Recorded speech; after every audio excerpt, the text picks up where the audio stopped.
Hey guys, this is Comic Uno, and today I'm doing the most anticipated comics for March, and let's just jump in. Number 10 for me is Peacemaker presents the Vigilante Eagly double feature. What's really interesting about this one is that James Gunn is co-writing, plotting this book with Tim Seeley. I already love Tim Seeley as a writer, and to see James Gunn not just doing stuff for the movies and trying to actually connect it to the comics and bring those people to the source material, I think is amazing. And also I miss Peacemaker as a television show. It's been a while. Obviously, he's been busy with other DC projects. So it's a nice marriage of trying to get more people into comics and also getting that fill of Peacemaker. Moving on to number 9, which is absolute Martian Manhunter issue 1. I don't know what to really expect from this. I've not read a Martian Manhunter solo in a while, and I want to know exactly the vibe that's going to be brought here, and especially as a solo series and a character that tends to be more just in the Justice League.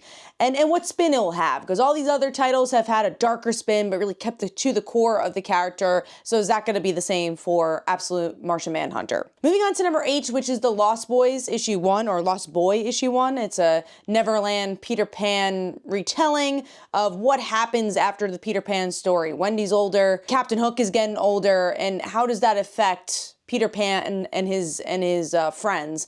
And I just feel like it's an interesting way to play with the public domain and hopefully tell a unique story. Moving on to number 7, which is We're Taking Everyone Down With Us. Love Matthew Rosenberg, especially his indie books, and I just thought this was a very interesting concept of a super spy dad dying and then the daughter having to figure out, am I going to get revenge? You know, I've been part of this world, or am I going to try leading a normal life? So what's the balance there? So I'm curious to see what exactly does happen after an event like that. So that is number 7 for me. Moving on to number 6, which is X-Manhunt Onslaught issue 1. I've been loving everything that Marvel's been doing with the X-Men. It's been an era of X-Men that I've been enjoying since, honestly, I don't know when. You know, I just haven't been as involved in the X-Men as I feel right now, especially with all the different titles. And same here. I'm excited to see what's going to happen to Professor Xavier. I've been excited about the events of X-Men as well.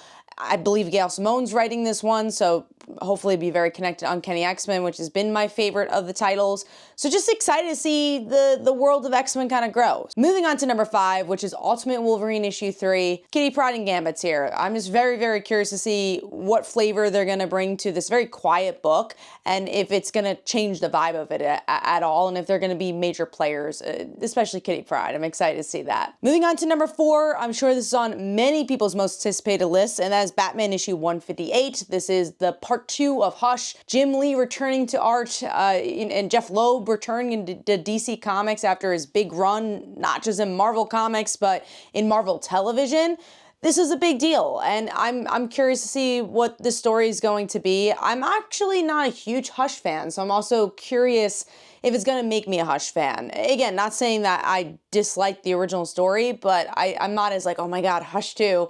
And I want to feel that when I read it, so I'm curious to see if it'll live up to everybody's hype and maybe get more people into the story that maybe have not been as involved with it. So moving on to number 3, which is Saga issue 72. Supposedly there's shocking moments in this one. It's a big cliffhanger, which also probably means we're gonna have a huge hiatus until the next issue of Saga. Hope this is just as big as like the Marco death. I just, you know, when Saga says something big is gonna happen, you know something really big is gonna happen.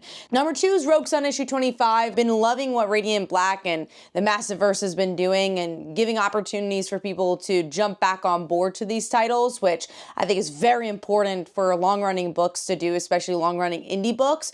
And I just like the new vibe what Rogue Sun's going to be doing. I like the idea of his sister being this rogue character as well, and I'm just excited for a new life to be brought to this book. So that is number 2 for me. Moving on to number 1, which is Absolute Flash issue 1. I'm a huge Jeff Lemire fan, and DC has been giving a lot of previews of this Absolute Flash book, and those first couple of pages just look so good. And again, I've been liking the Absolute run. I've been liking how it keeps to the core to the characters, but feels really different. And if Jeff Lemire, you know, is behind this, you're going to get a really good character-driven story that I think is going to be, again, very much to the core of the character. But let me know in the comments below what are the books you're most anticipating. This is Comic Uno, and I'll see you guys in the next one. Bye.